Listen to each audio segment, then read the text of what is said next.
I had been married to Emma for 8 years, and I genuinely believed we had a strong, unshakable bond. Our relationship was built on love, trust, and mutual respect. Of course, we faced our share of challenges, but I always thought we could overcome anything together. We had our routines, our little inside jokes, and a shared vision for the future. I never imagined that something so subtle could unravel everything we had built. It began with small changes. Emma started spending more time on her phone, giggling at messages she never showed me. She began going out with friends I had never even heard of. When I asked her about it, she would shrug it off, saying she needed time for herself outside of our marriage. I didn't press her. I trusted her. I saw no reason not to. One evening, after returning from another one of these mysterious outings, I noticed she seemed distant, distracted, almost as if she were somewhere else entirely. When I asked her what was wrong, she hesitated, then finally confessed she had been seeing someone else. The words hit me like a freight train. I couldn't believe what I was hearing. She looked me in the eye and said it was just for fun, that it didn't mean anything. My chest felt heavy, my mind blank. How could something so devastating be just for fun? I wanted it to be a nightmare I could wake up from, but the truth was undeniable. She had betrayed me, and worse, she didn't even seem to grasp the weight of what she had done. I didn't react at first. I felt numb, as if the ground had disappeared beneath me.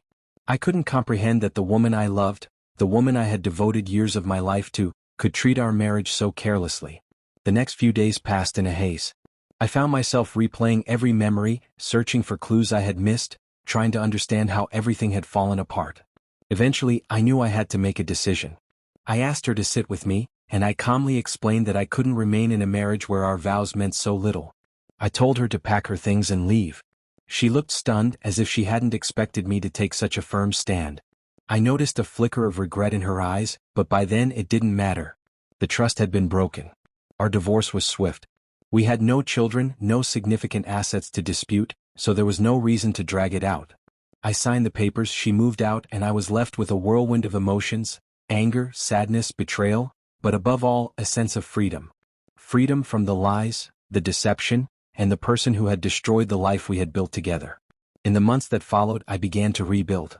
I focused on work, reconnected with friends, and explored new hobbies. Gradually, I started to heal. Then, unexpectedly, Emma appeared at my doorstep.